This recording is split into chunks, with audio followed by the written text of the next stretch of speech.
Well, hello and welcome back to another one of my videos. This could be part 2, or this should be part 2 really, of the MONDEO out there, the one we've done the turbo intercooler pipe. That's all fixed, I'll show you that in a moment. But what I was going to say is that when I took it for a test drive, when it was all done, got to the end of the road, there was a horrendous noise, and it turns out it's got a wheel bearing on the front that's gone. So I contacted the customer, and the customer said, yeah, go ahead and do that as well. So let's take a look. I don't know if you can see down there, but we've got a nice new pipe on there. As I say, I took it for a test drive, and it all goes as well as it should do. It's a pretty pokey engine really, it picks up really well. There's no more smoke, so that's good. So let's get it in and have a look at this wheel bearing. Well, I don't know whether you'll be able to hear this, but it's really grumbly.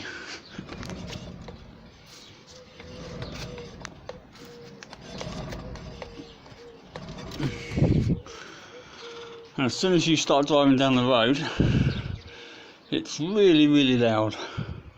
So let's get the wheel off and get started. Right, while I'm waiting for the air compressor to pump up, I'll show you the wheel bearing by nearside. That's the number down there, NWK278. It's a fixed pressing wheel bearing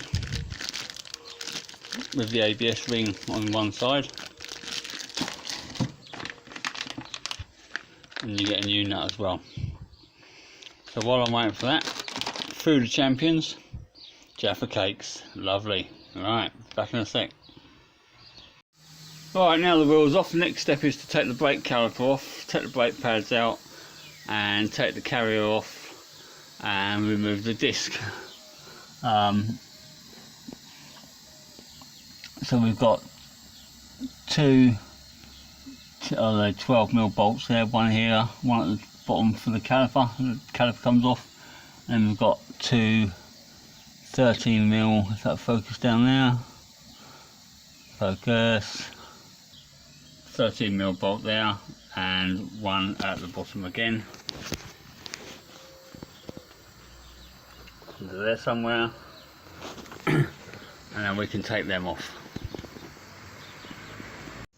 But before we do that, we've got to undo the hub nut so we can free the drive shaft. Right, so now we've got the hub nut off, we've got the caliper bracket and the disc off. The caliper bolts were 13mm, the caliper bracket bolts were 15mm, and the hub nut was 32mm. So the next stage is we've got to get the bottom ball joint bolt out, which is under there. That's 18mm, and then we've got to get the track rod end off, which is 15mm. So that's our next step.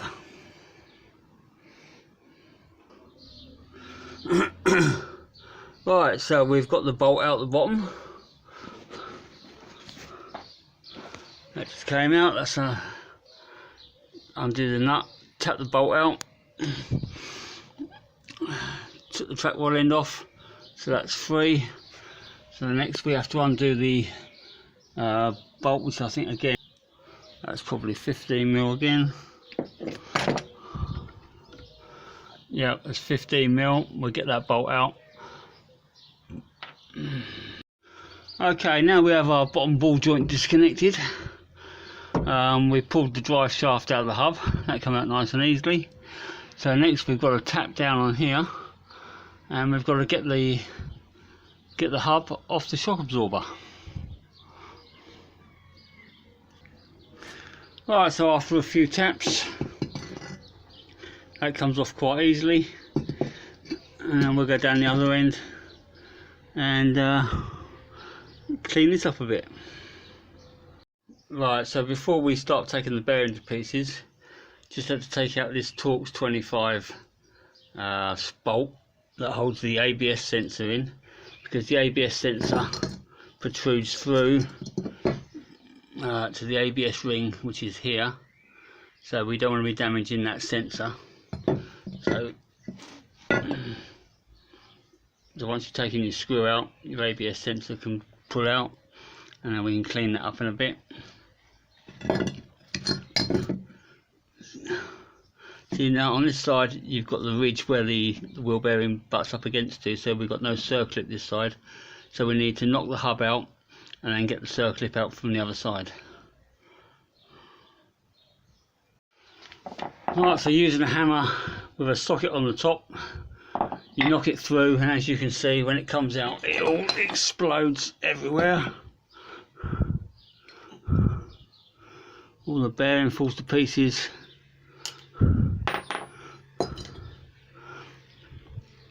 This is the hub, so we need to cut that off in a moment, but let's deal with the other part of the bearing first. Over there. So now we've got that out,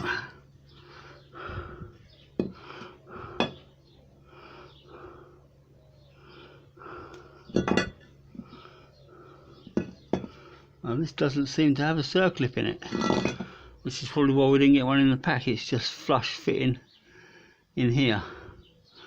So what we need to do is to get our bearing press kit out and press that bearing out. Right, so we've got our bearing press kit out, and this is going to be our setup for pressing this bearing out.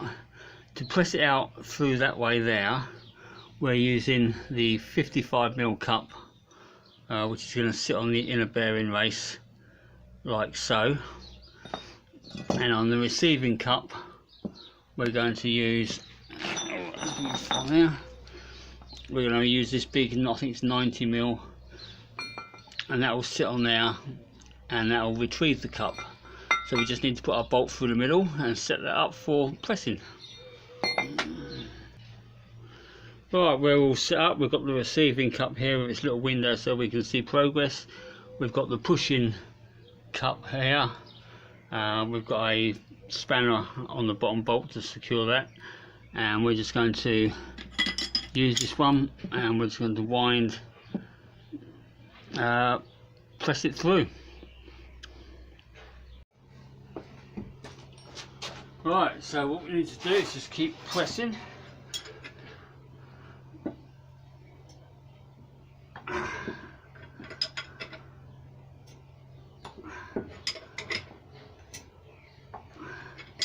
It is pretty tough to start with to get it moving, but you'll hear a crack and then it will start moving.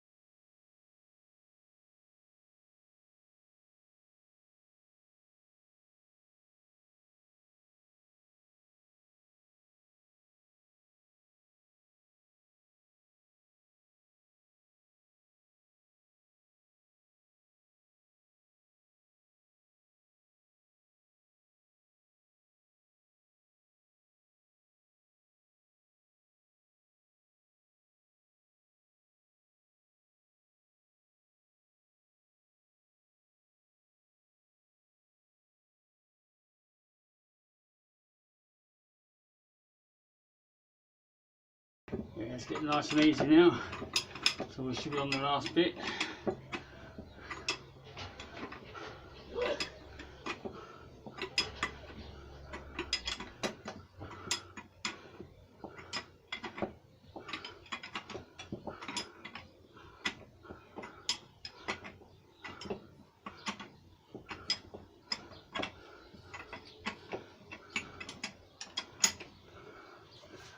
I'll get rid of the cloth now.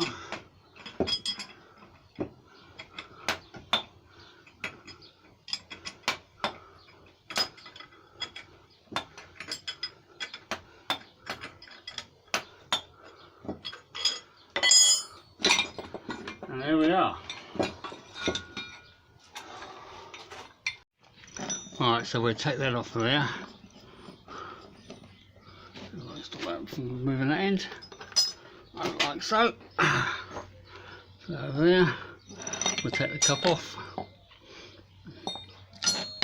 That's our old bearing, what's left of it, and that's the cup that we use. Right,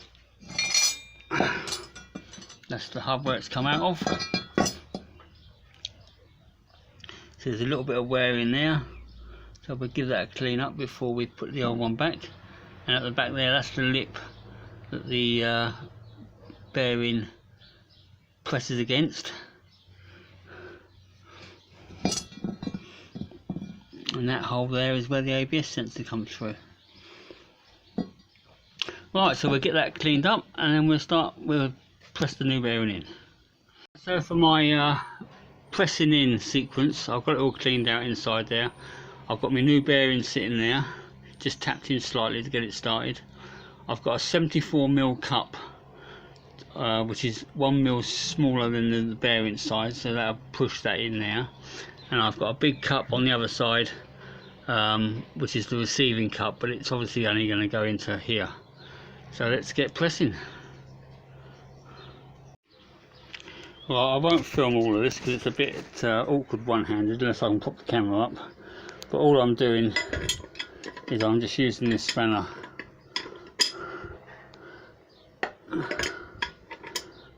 just to wind that in. And as I wind, it's pushing the bearing into the hub.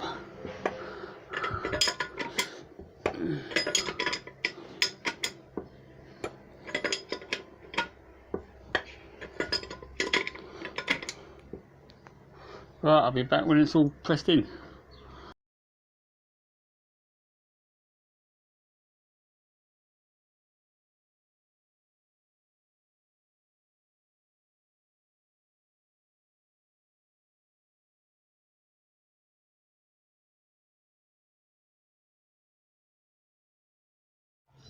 Right, so there's the hub. I've cleaned the hub up, so that's all ready to go back on. There's the part of the bearing that was on the hub. I just took a grinder, cut a slit in it there, and then hit it with a chisel there and split it, and then you can just tap it off and it comes, well, it doesn't fall off, but you can prise it off. Right, so to get this back on, we've got to use the same procedure really. We're going to slot that in there. We're going to give it a few little love taps to get it started, and then we're going to set it up for pressing again.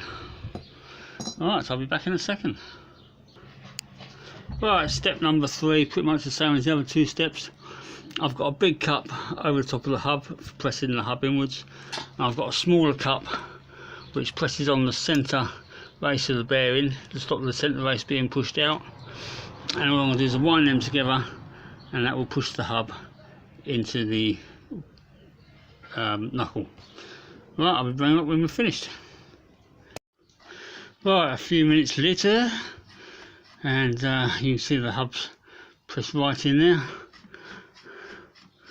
We'll take this nut off this end.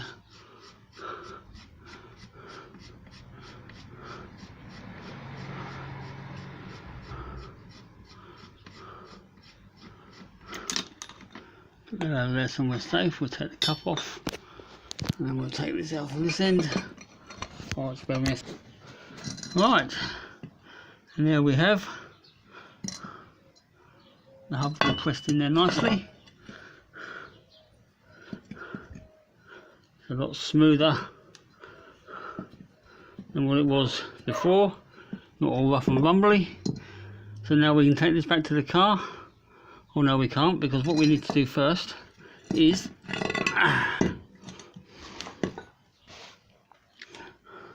let me just clean the ABS sensor and we'll put that back. Right, so that's nicely cleaned up now. If this was a tight fit in the hole, I will put a bit of anti-seize around there just to stop it corroding into the hole. But as this is quite a nice loose fit, we'll put that in there, and then we'll put our T25 bolt back in.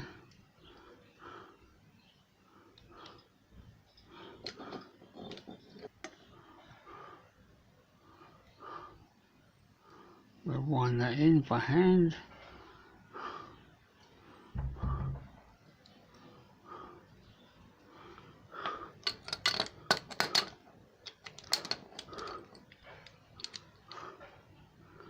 We'll just pinch that up.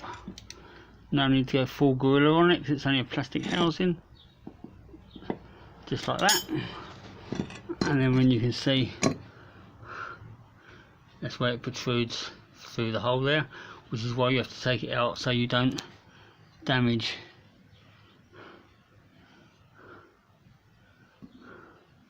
Right, back to the car. Right, so prior to fitting everything back together, just cleaned a few bits up.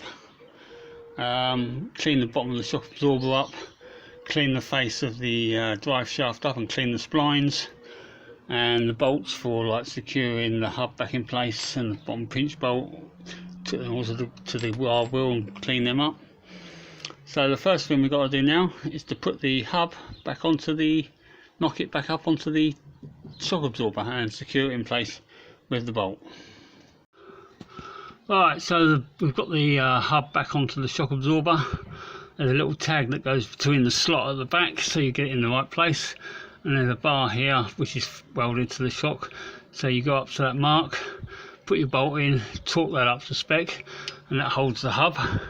Then you slot the drive shaft back into the hub assembly and pop the bottom ball joint back on, and you take your nicely clean bolt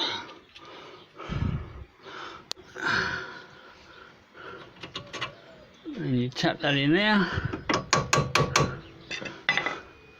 and on the other side you put your nut.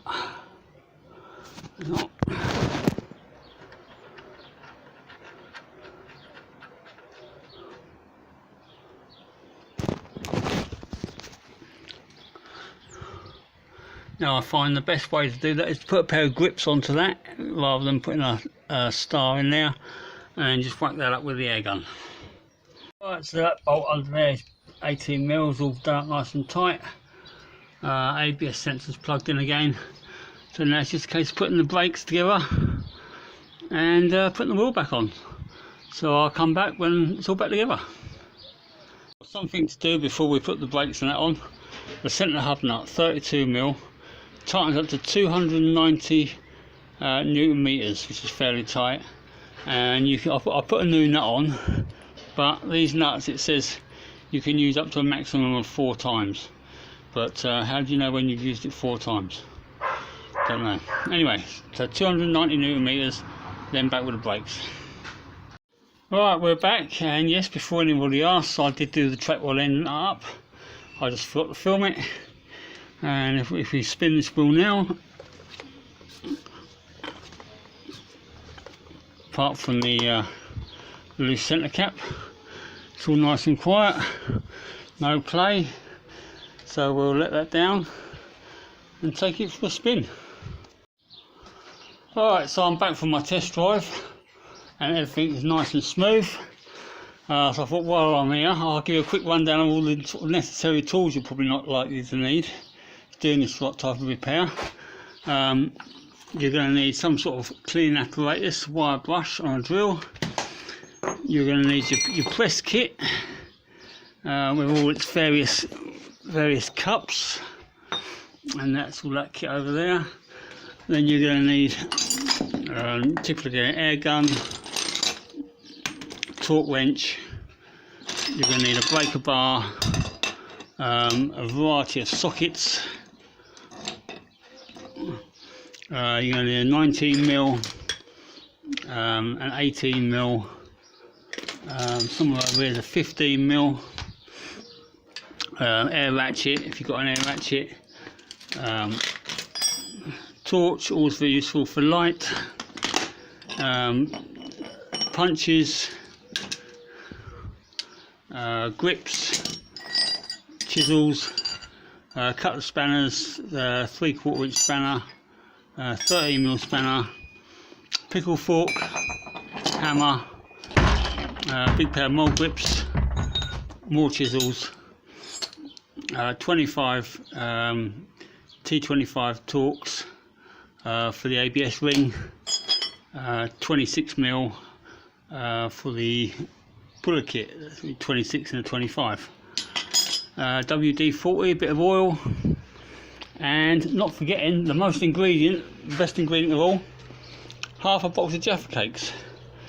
You can't do anything without Jaffa cakes. Right, so all that leaves me to do now is to tidy up, put all my tools away down there, and we'll call that one a fix. I can give them a ring now, and at last we'll call that done, and you can take it away. So yeah, that's part 1, part 2 combined with part 3.